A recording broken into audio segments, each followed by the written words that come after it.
What's going on YouTube? Welcome back to Chillin' I'm on DZ today. I'm back again, you know what I'm saying? Same day with another reaction. Yeah, I'm looking at you, bro. I see you. You eating up on your chips. I thought you said you was gonna go on a diet. The fuck? Stick to your purpose. You dig what I'm saying? Stick to it.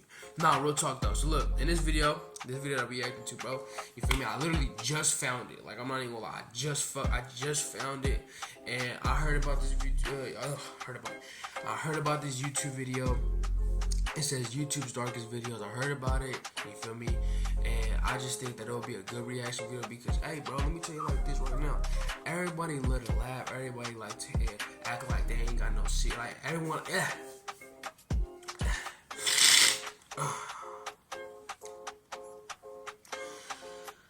excuse me.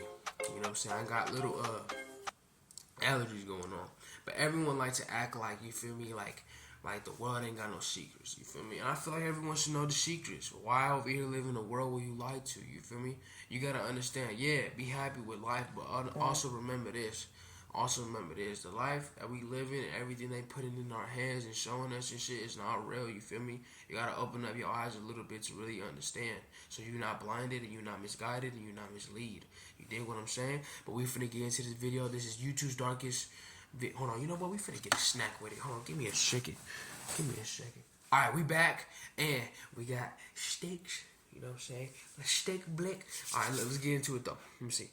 3, 2, 1. Let's get it poppin'.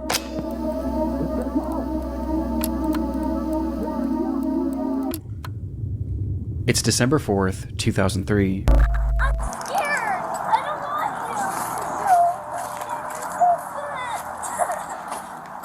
I'm gonna go try to get them to stop doing that. A police officer walking in a local park in Arlington, Virginia, is approached by a concerned family, claiming that someone in a nearby neighborhood had been shooting off a flare gun. The officer could hear it too, and following the sound, he eventually found himself at the home of 56-year-old James Yu. The man lived alone in his half of this duplex, and was described by neighbors as a recluse, known to exhibit unusual... I said that because it's the face behind him. Is it like, you feel me? It look like the Buddha.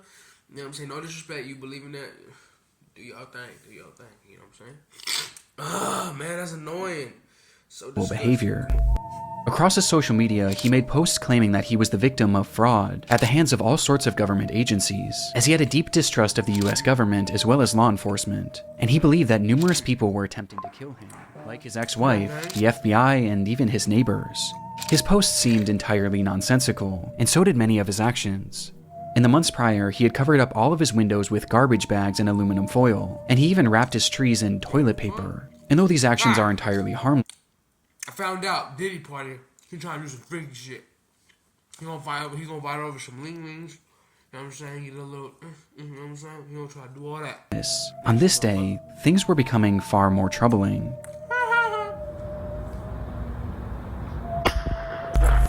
When police arrived at his home, Yu would be seen firing his flare gun out of his window and into the air, over and over again, and despite repeated attempts to get him to stop, Arlington County Police! Stop shooting the flares! Mr. Yu! he didn't let up, shooting 41 flares in the span of just 25 minutes. And he did it all with no explanation. In fact, he didn't even say a single word. Understandably, police were eager to get Yu out of his home for questioning, as at this point it wasn't obvious whether or not he was a threat. And so for hours and hours they called out to him, first asking and then demanding that he exit his home. James, Arlington Police, come to the front door with your hands up. Do it now. We have your building surrounded. But still, there was no response. Growing impatient and worried that Yu might be planning something, the police would eventually bring in a specialized vehicle to bust down the door and spray the inside of the home with gas, all in an attempt to draw Yu outside. James, stay away from your... Holy shit, hey. This shit remind me of that shit from Strata Compton. You know what I'm saying? Y'all know what I'm talking about. When Easy was about right there doing the last drop off, they ain't paying him his money. Then Big Boy was talking about something, oh shit, they got a batarang. And then boom, brrr, bah. You know what I'm saying? Like, yeah. And they about to bust your shit, Mr. Young. Whatever your name is, Mr. Yu. Front door. You know no more links. Stay away from your front door, James. And in response, Yu began firing once again. Only this time, he wasn't using flares.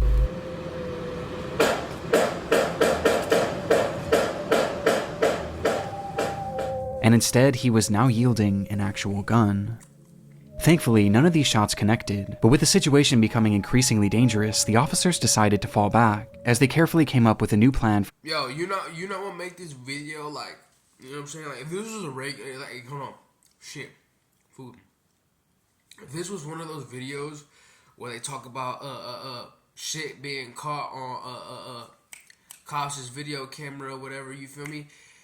It would have been smooth. But since they're adding, like, this, you know what I'm saying, the VHS shit and the fucking weird ass music in the background, bro, that's what makes it like a little eerie, you feel me? That's what makes it like a little like, ugh, you know what I'm saying? Because that kind of music, bro, it don't matter what it is, bro, it'll creep me out, for sure. Apprehending you, though whatever they had been planning would never come to fruition.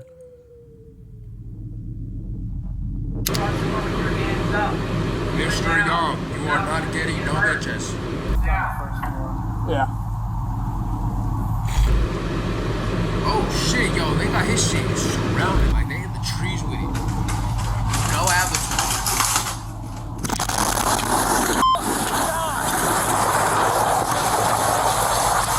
What the fuck?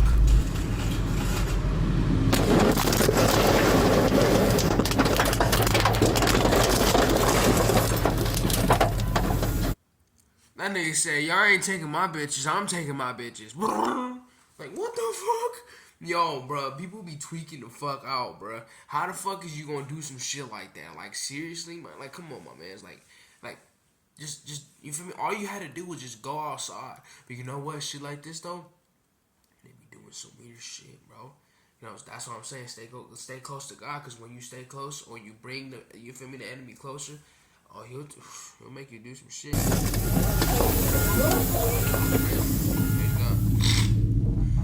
In a split second, the home was gone, as a massive explosion rang out from inside the house, reducing the entire structure to rubble. Where the bitches at? Inside the house, Yu had stored 55 gallons of gasoline in his basement, which he saved for that moment to ignite with no warning and no explanation. Based on the footage, it's been theorized that Yu's actions were an attempt to lure police into his home so that he could then set off this explosion and take them all out along with his neighbors, as he genuinely believed that both parties were conspiring to kill him. Though somehow, when the smoke cleared, no civilians or police officers had so much as been injured. All that was found in the rubble was the remnants of a single body. Though for a moment, this wasn't the end of James Yu's story. Before that body could be identified, reports across social media began emerging showing that James Yu was somehow still alive. What? After the blast, comments were being made. Hold on. Let's read this shit. It's obvious America convinced the world to against me. Y'all are fucking pathetic. Insiders accessing my account. My more neighborhood is crawling with spies. Whatever the fuck. Oh yeah, spies. Mr.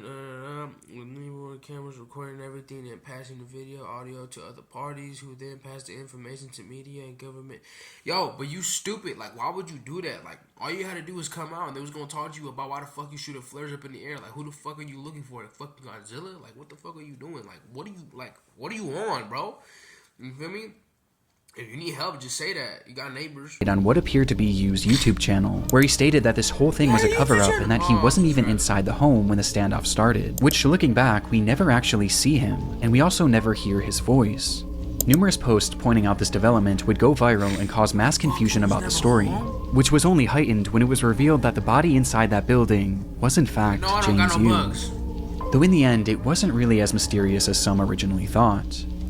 As it turns out, the post showing these comments failed to realize that this wasn't actually Yu's account, and instead it had a completely different username, with the account likely having been created as nothing more than a hoax. To this day though, there are some that still believe that this was all some sort of massive cover-up, but in reality it just seems that this was the result of a man gripped by crippling paranoia and loneliness, with it all coming to a head in what has gone on to become one of YouTube's darkest videos. Oh, hey, chill out with that. I don't play that shit. Fuck this shit. The fuck wrong with you? 7. Alright, we gonna do the video with no pausing. You feel me? The internet is a dark and disturbing frontier. This year alone, countless people have fallen victim to high-profile data breaches, raising serious concern about personal information security. Ticketmaster experienced a breach compromising over 560 million of their customer records. But most alarming of all, the National Public Data announced that they too had suffered a breach, where a staggering 2.9 billion records were leaked, potentially impacting every single American. And these leaks included critical personal information, such as full names, addresses, dates of birth, phone numbers, and even social security numbers. If you haven't been taking your online security seriously, then it's time for a change. Though thankfully I feel secure because I've been using today's sponsor, Aura. Aura monitors your personal data, including your social security number, across billions of different data points, which includes the dark web and public court records, to alert you about potential identity theft. They even provide up to $5 million in identity theft insurance in case the worst happens. And with their real-time alerts for data breaches, a VPN for safe browsing, a password manager, and much, much more, they really are the ultimate tool for protecting yourself online. I'm not leaving myself or my family vulnerable to data breaches, and if you don't want to either, then go on over to aura.com/nickcrowley to try your first 2 weeks absolutely free, which will give Aura enough time to find out if any of your information has been exposed. Do you want to invest but don't know where to start? Oh my goodness. Check out the Webull app, an easy-to-use trading platform. Thank you, we. Alright, we French now.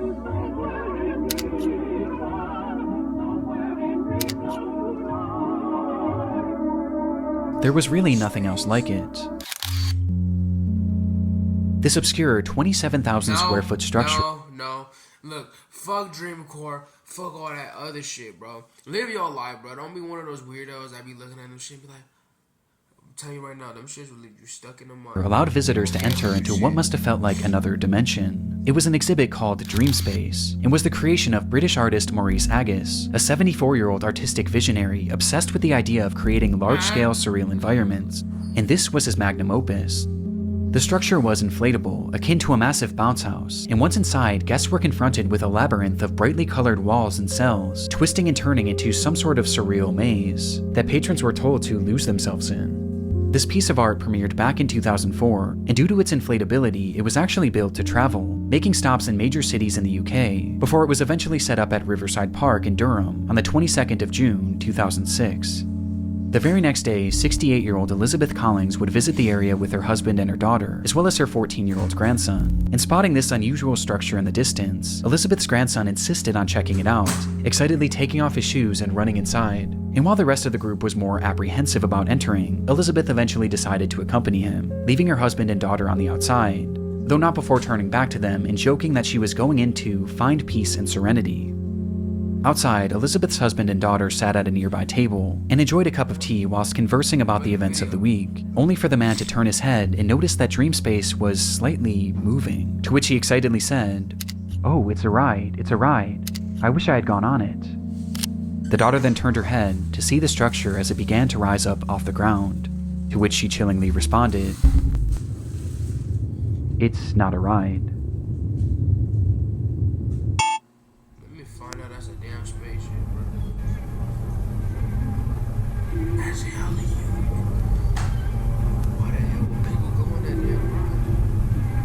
Not even a ride, it's only a jumpy house. Oh no.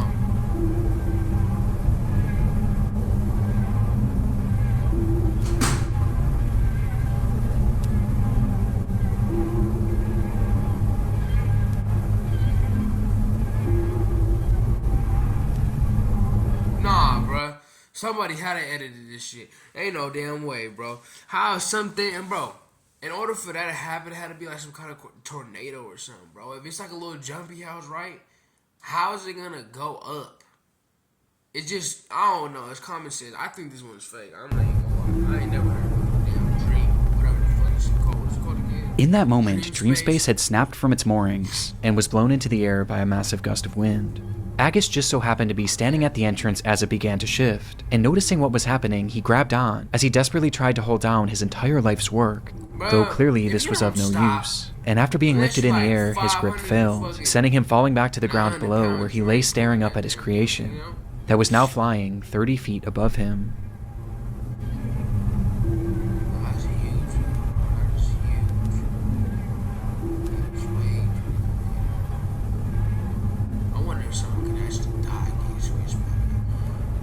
don't know if that's a stupid question, but that's just a question that I got. Inside, there were as many as 30 people who were now being thrashed around this giant inflatable structure in a scene that I truly can't even imagine. The claustrophobia of it, the dizzying colors, the screams. It's genuinely one of the most horrific scenarios I've ever heard.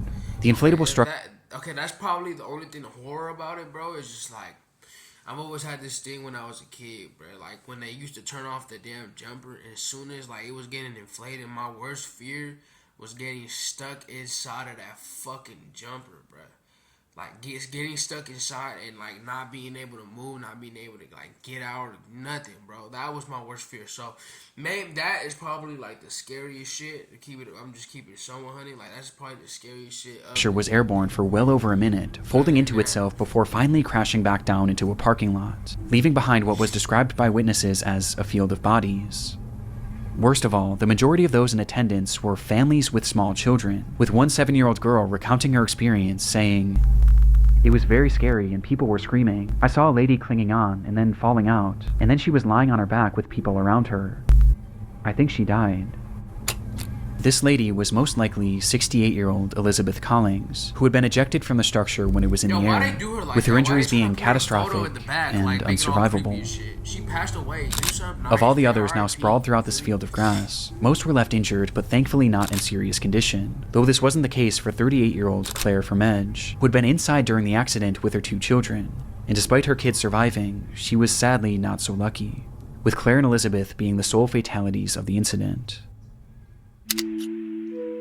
The video is terrifying, and though it's easy to say that this could have been so much worse, considering how many people were in Dreamspace at the time, the consequences were still catastrophic, as it devastated 2 families, and likely left many others at the scene traumatized for life, especially the young children. But how could this have happened? Well, that day was particularly warm, which likely caused the air inside the structure to expand, causing a hot air balloon-like effect, which was then exacerbated by sudden strong gusts of wind, which eventually caused the structure to go airborne, as in the end, it just wasn't properly secured for the conditions.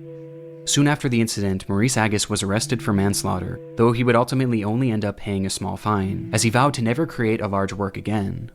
Just a few years later in 2009, Maurice Agus would pass away, with his legacy forever being defined by this devastating footage.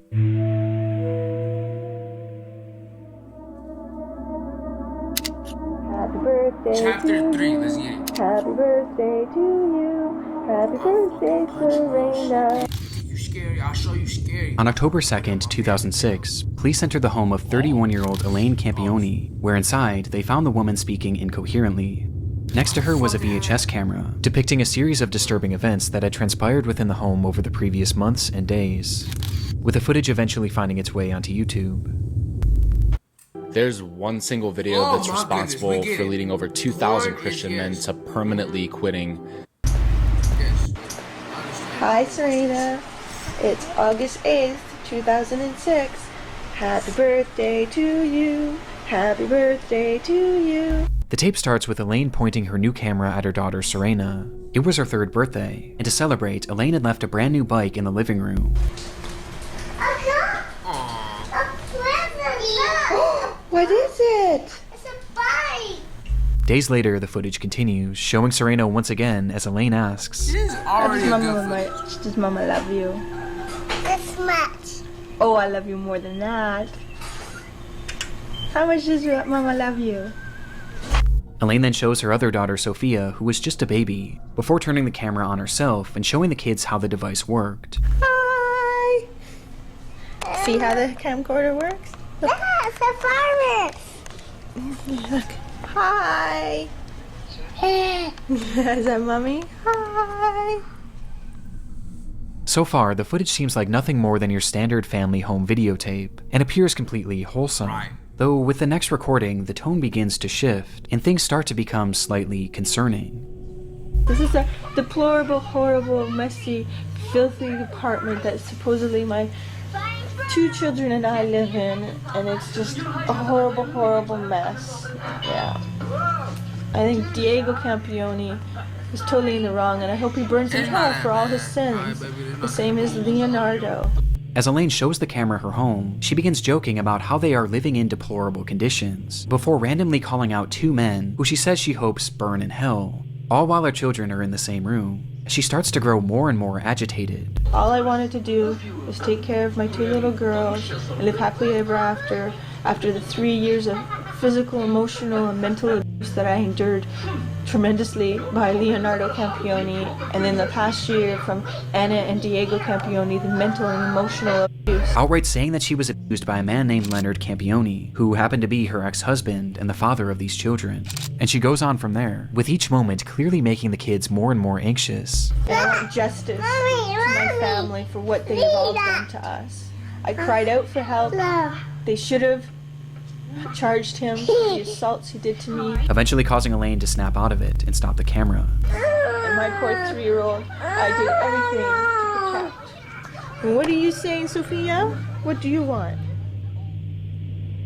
The video then skips forward once more, with this footage being taken just days before the police were called, showing Serena coloring on the floor as Elaine asks, Who loves ya? Mommy. Who loves you the most? That much? Oh, I think I love you more than that.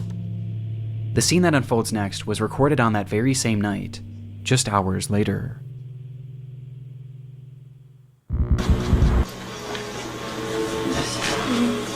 Recording this because Leo and I are very happy. Everything is gone. You wouldn't give peace. You wouldn't tell the truth. You didn't care about our babies. You didn't care about me. You cared about yourself. All you did was hurt us. In the video, Elaine states that everything is gone, as she speaks to Leo directly, accusing him of having ruined their lives with his constant abuse. You are truly the devil. And I hate you. I hate you. I hate you. I hate you. I hate you. I hate you. And I want you to know how much I hate you. Disturbingly, the children were nowhere to be seen in this footage, with Elaine eventually addressing them by saying, God believes me. And God's taking care of them now. They're protected by God. Thank God. Thank Him. Because there's no way I could have them with you. Nothing's good enough for you. It has to always be your way. Well, they're good. And you can have it your way. Your wife and your daughters are dead now. We're all in heaven. What?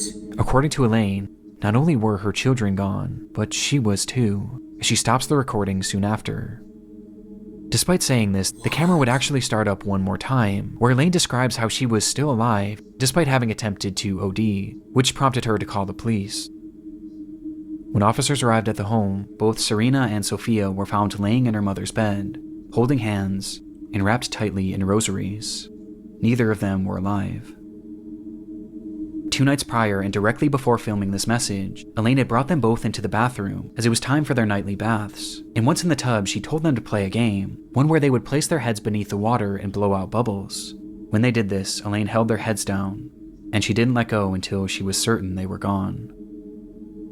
This footage is some of the most disturbing that I've ever seen, as we get a glimpse into Elaine's descent into madness in the moments directly before she stole her children's lives. But all of this leaves one obvious question. Why? Well, it was noted during her investigation that the abuse she alleged from her ex-husband Leo seemed to be very real and well documented over the years, leading to Leo not being able to see his children for over a year, with this causing the two to separate, which is when Elaine's mind began to deteriorate.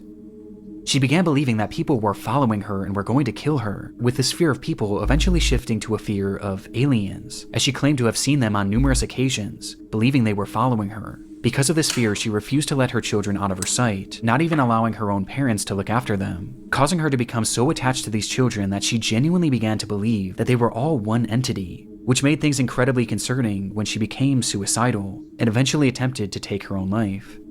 Despite Leo's more than troubled history, he had supposedly turned his life around in the years leading to this footage, and was eventually allowed to start visiting the children on a limited capacity. And seeing the children and seeing the way their mother was behaving, he began to grow incredibly concerned, and eventually attempted to gain full custody. And it was this bitter custody battle that seemed to be the ultimate factor that led to Elaine ending the lives of her children. God's taking care of them now.